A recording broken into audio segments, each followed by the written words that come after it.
तो हेलो दोस्तों, स्वागत है आपका शॉर्ट एंड लवर चैनल में। आज हम कुछ ऐसे शब्दों के बारे में बात करने वाले हैं जो इस दुनिया में गलत चल रहे हैं और हमको भी गलत ही लिखने पड़ेंगे। अगर हमने सही लिखने की कोशिश करी तो हमारे नंबर कट जाएंगे। तो आइए उन शब्दों के बारे में बात कर लेते हैं। तो पहला शब्द है तत्व, महत्व। दोस्तों, ये जो शब्द हैं तत्व और महत्व, अगर इनको हिंदी शुद्धिकरण की दृष्टि से देखें तो इनका शुद्ध शब्द होता है तत्व, दो बार आधा त और महत्व। लेकिन हम हाई कोर्ट के एग्ज़ाम की दृष्टि से देखें तो वहाँ पर सही माना जाता है महत्व सिंगल वाला त और तत्व सिंगल वाला त। लेकिन हम अधीनस्थ बोर्ड के एग्ज़ाम की दृष्टि से देखें तो वहाँ पर सही माना जाता है ये वाला, क्योंकि वहाँ पर बिल्कुल शुद्ध हिंदी चलती है और वहाँ पर आरएसएस भी बोर्ड एग्ज़ाम लेता है तो बिल्कुल शुद्ध हिंदी के अनुसार लेता है। तो वहाँ पर इन जो रियल में शुद्ध है, रियल में ये वाला शुद्ध है, तो वहाँ पर इसको सही माना जाता है। लेकिन अगर कोर्ट में जो मेथड चल रहा है वहाँ पर अधिकतर ये यूज होता है, तो हाई कोर्ट के एग्ज़ाम में आपको ये वाला यूज करना है। सेकंड शब्द आपने सुना होगा राजनीतिक, हर जगह आपने ऐसा पढ़ा होगा। दोस्तों, इस तरह का कोई शब्द नहीं है, राजनीतिक कोई शब्द ही नहीं है, राजनीतिक होता है ये। राजनीतिक का सही शब्द ये है, लेकिन कई जगह पर ये चल रहा है, प्रचलन में ये चल रहा है जो हम बोलते हैं नीतिक, राजनीतिक।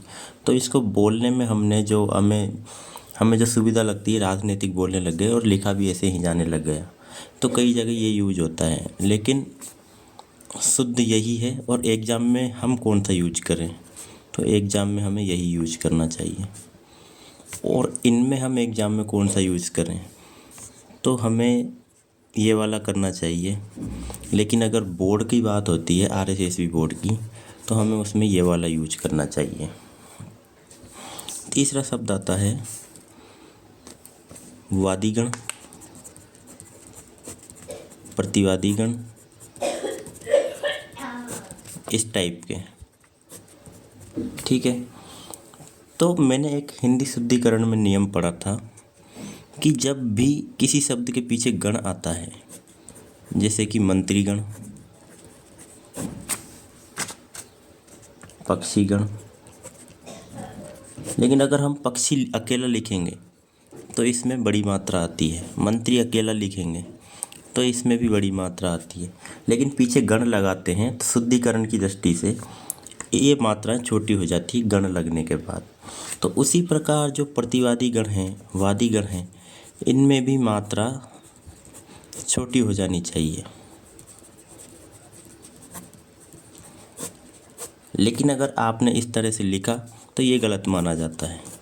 आपको एग्ज़ाम में जो लीगल डिक्टेशन में आता है वो आपको ऐसे ही लिखना पड़ेगा,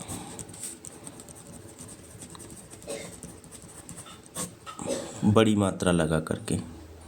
लेकिन शुद्ध क्या है, शुद्ध तो यही है। लेकिन अगर आप ऐसे लिखोगे तो नंबर कट जाएंगे। ये मैंने जानकारी के लिए बताया है, कभी आपके हिंदी शुद्धिकरण एग्ज़ाम में आ जाए उसके लिए। लेकिन आपको लिखना कैसे है, इस पैटर्न में लिखना है। इसके अलावा शुद्ध लिखने की कोशिश ना करें। चौथा शब्द पे चलते हैं। अगला शब्द है फाइल। सही है या फाइल?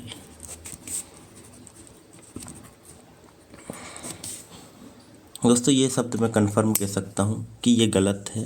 अगर हमें फाइल लिखना है तो हमें छोटी ई की मात्रा ही लगानी है,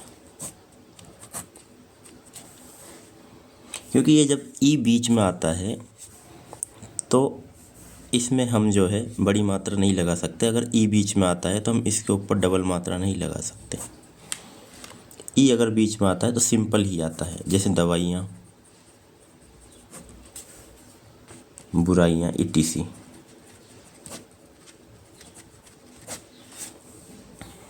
दोस्तों पांचवा शब्द है अंतर्राष्ट्रीय।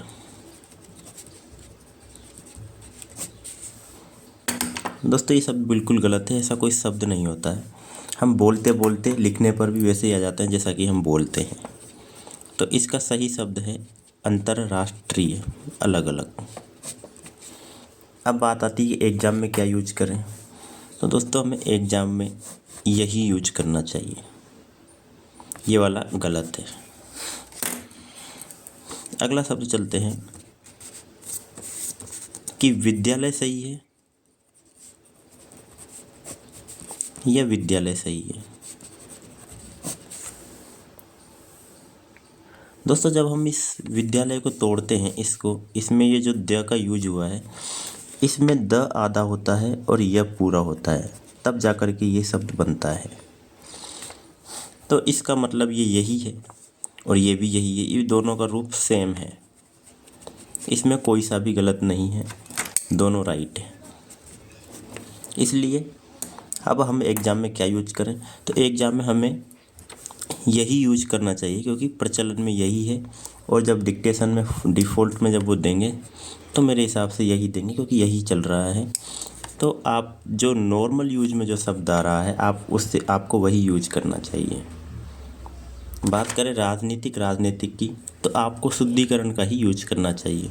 लेकिन प्रतिवादीगण और वादीगण, इनमें आपको शुद्धिकरण का यूज मत करना क्योंकि यही यूज में आता है।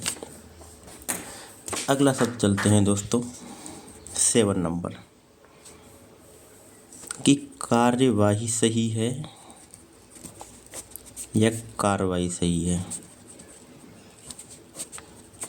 दोस्तों जब हम बोलते हैं कार्रवाई, तो ये बोलते बोलते जो मुख सुवर्ण शब्द होते हैं, मुख सुवर्ण का मतलब होता है कि हमारे मुख को जो अच्छा लगा हमने वो बोल दिया, तो हम कार्यवाही बोलने लग गए धीरे धीरे।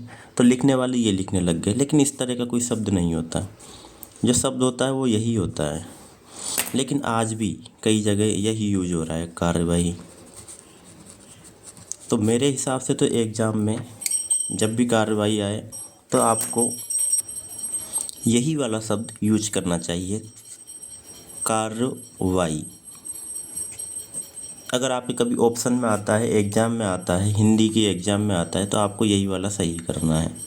लेकिन अब एग्ज़ाम में क्या यूज करें, तो एग्ज़ाम में आपको क्या है, उसमें ठीक से सुनना है कि वो बोल क्या रहा है, क्योंकि कई बार एग्ज़ाम में इसको भी सही मान लेते हैं क्योंकि प्रचलन में यह आ गया तो दुनिया यही लिखने लग गई। तो मेरे हिसाब से तो अगर आप चैलेंज करना चाहते हैं एग्ज़ाम के बाद, अगर आपका गलत मान लिया, अगर चैलेंज करना चाहते हैं तो ये शब्द सही है बिल्कुल। और अगर आपको चैलेंज वैलेंज नहीं करना है, आपको जैसा बोला गया वैसा लिखना है, तो एक बार आप ढंग से सुन लें कि वो कार्यवाही बोल रहा है या कार्रवाई बोल रहा है। और अगर आपको क्लियर सुनने में आ रहा है कि वो कार्यवाही बोल रहा है तो आपको कार्यवाही लिखना है। और अगर आपको क्लियर सुनने में आ रहा है कि वो कार्रवाई बोल रहा है तो आपको कार्रवाई ही लिखना है। लेकिन आपको क्लियर समझ में नहीं आ रहा है तो आपको यही लिखना है। यानी कि अगर आपको नहीं पता कि हमें क्या लिखना है तो आपको कार्रवाई ही लिखना है क्योंकि यही शुद्ध है और हम वही लिखेंगे जो शुद्ध है। तो मेरे हिसाब से आपको यही लिखना चाहिए हर परिस्थिति में। अब बाकी अगर वो इसको सही मानता है तो उसमें मेरी कोई गारंटी नहीं है, मैं आपको शुद्ध शब्द ही बता रहा हूँ। नेक्स्ट शब्द है दोस्तों पृथक। दोस्तों कई जगह इसमें हलंत भी लगाया जाता है और कई जगह नहीं लगाया जाता है। अब बात कर लेते हैं शुद्ध क्या है और आपको क्या करना चाहिए। दोस्तों ये शब्द गलत है, हलंत वाला ही पृथक शब्द सही है, ठीक है। तो आपको पृथक ये वाला ही यूज करना चाहिए, ठीक है दोस्तों। जो शब्द विवाद में थे वो मैंने आपको बता दिए हैं और उम्मीद करता हूँ कि आपको सारी चीज़ें समझ में आ गई होंगी। तो आप एक डायरी पेन लेकर के इन सभी शब्दों को लिख लें ताकि आपको जो है बाद में कोई दिक्कत ना आए।